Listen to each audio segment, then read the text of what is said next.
Hello bachcho, let's read this question. So this question says, consider two objects A and B moving uniformly with the average velocities VA and VB in one direction along x-axis. If x is 0 and x b 0 are the position of the object A and B respectively at time t is equal to 0, the displacement from object A to object B is given by, okay, option A is xb minus xat, option B xab t is equal to xbt minus of xat, c xba is equal to xb0 minus x0a plus vb minus va into t, and option D is both A and. तो चलिए बच्चों, अब हम इस question को start करते हैं। तो देखिए बच्चों, इस क्वेश्चन का जो आपका की कॉन्सेप्ट है, देखिए इस क्वेश्चन में हमसे पूछा गया कि displacement from object A to the object B is given by, ठीक है। हमें यहाँ पर क्या करना है, डिस्प्लेसमेंट कैलकुलेट करना है। तो देखिए डिस्प्लेसमेंट क्या होता है आपका, डिस्प्लेसमेंट हम ऐसे लिख सकते हैं, डिस्प्लेसमेंट आपका इसका की कॉन्सेप्ट है, ठीक है। इसका की कॉन्सेप्ट आप क्या लिख लीजिए, डिस्प्लेसमेंट, ठीक है। तो देखिए डिस्प्लेसमेंट क्या होता है आपका, डिस्प्लेसमेंट आपका होता है आपका, डिस्प्लेसमेंट आपका डिफाइन करते हैं हम जैसे velocity into time, this is define as our displacement. Displacement की हम दूसरी डेफिनेशन लेते हैं कि final position minus initial position, change in the position is called our displacement. या फिर हम लिख सकते हैं shortest path between the final and initial position, उसको भी हम क्या बोलते हैं, डिस्प्लेसमेंट बोलते हैं, ठीक है। तो देखिए यहाँ पर बोला गया कि दो ऑब्जेक्ट हैं जिनका मास क्या है आपका ए एंड बी है, ठीक है। यहाँ पर मैं लिख सकता हूँ x final minus x initial, this is also displacement, okay. अब देखिए क्वेश्चन पर प्रोसीड करते हैं। क्वेश्चन में बोला गया consider two object A and B moving uniformly with average velocity V A and V B in one dimension. दो object हैं, जो ए और बी ऑब्जेक्ट है, वो क्या कर रहे हैं, एवरेज वेलोसिटी वी ए और वी बी से वन डायमेंशन में मूव कर रहे हैं along X axis. If X is 0 and X B 0 are the position of the object A and B respectively at time T is equal to 0, ठीक है। अब देखिए जब आपका टाइम टी कितना था, 0 था, तो उनकी इनिशियल पोजीशन कितनी देर की, उन्होंने एक्स ए 0 और बी की इनिशियल पोजीशन दे रखी है आपको एक्स बी 0, ठीक है। और उनकी वेलोसिटी हमें दी हुई है, एवरेज वेलोसिटी कितनी, वी ए और वी बी, उनकी एवरेज वेलोसिटी हमें गिवन है।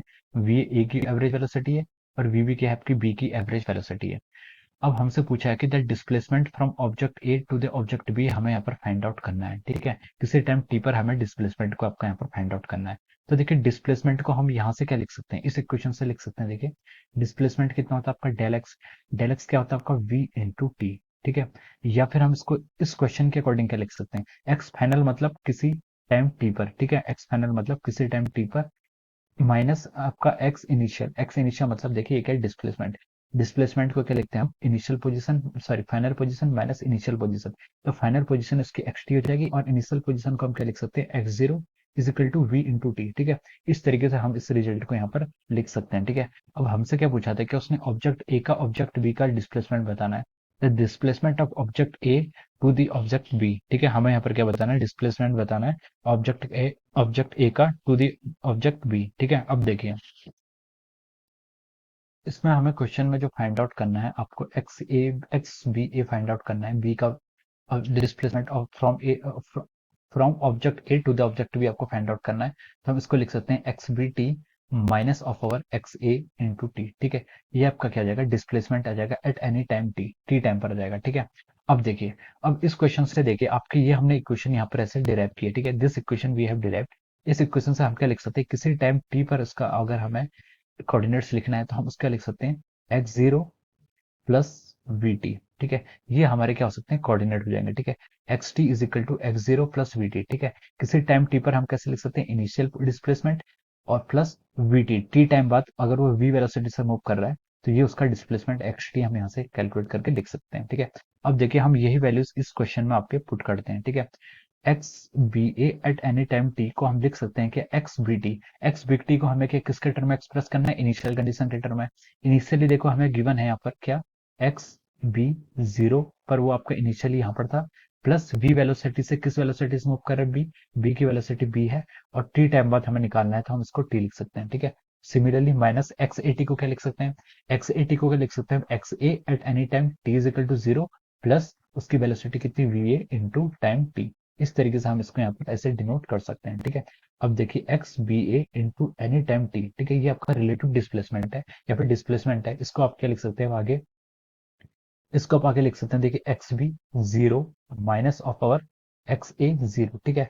हम यहाँ पर क्या लागे, इनिशियल टर्म को एक साथ लागे, प्लस क्या हो जाएगा आपका ये V B minus V A, और टाइम को क्या ले सकते हैं आप यहाँ से कॉमन ले सकते हैं। तो ये आपका क्या हो जाएगा, डिस्प्लेसमेंट हो जाएगा, ठीक है।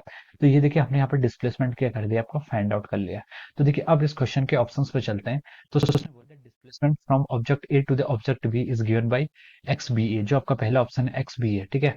ये आपको क्या गिवन है, एक्स बी माइनस एक्स ए, ठीक है। तो ये ऑप्शन आपका क्या हो जाएगा, ट्रू हो जाएगा। देखिए इस इक्वेशन के हिसाब से ये आपका जो ए ऑप्शन है, हम लिख सकते हैं कि आपका एक ए ऑप्शन जो है इस इक्वेशन के हिसाब से क्या हो जाएगा आपका ये, और ए ऑप्शन ट्रू हो जाएगा। और देखिए बी ऑप्शन आपका हो नहीं सकता, ठीक है। बी ऑप्शन क्या है इसमें आपका हो नहीं सकता, क्योंकि डिस्प्लेसमेंट क्या होता है आपका एक वेक्टर क्वांटिटी है, तो उसमें डायरेक्शन भी क्या करती है, इंपॉर्टेंट होती है, ठीक है। तो हम यहाँ पर अगर X A B find out करेंगे तो आपका X A T minus X B T होगा, ठीक है। इसलिए आपका बी ऑप्शन यहाँ पर रूल्ड आउट हो जाएगा। अब देखिए ऑप्शन सी पर आइए। ऑप्शन बी क्या है आपका, option C X B A time T के रिस्पेक्ट में। तो देखिए ये आपका जो एक्सप्रेशन है, ये हमारा देखिए इक्वेशन सी में ये एक्सप्रेशन क्या कर रहा है, मैच कर रहा है। हम बोल सकते हैं कि ऑप्शन सी भी आपका क्या है, ट्रू है। और आइए ऑप्शन डी में, ऑप्शन डी में बोला कि बोथ एंड से, ठीक है। तो जो इसका फाइनल आंसर होगा वो क्या ऑप्शन हो जाएगा आपका, option D is the correct answer हो जाएगा, ठीक है। ऑप्शन डी इसका क्या हो जाएगा, करेक्ट आंसर हो जाएगा। हम लिख सकते हैं कि option D is correct, option D क्या हो गया आपका यहाँ से करेक्ट हो जाएगा। So this is how we can solve this question. Okay. So I hope you all understood this concept. All the best and thank you so much.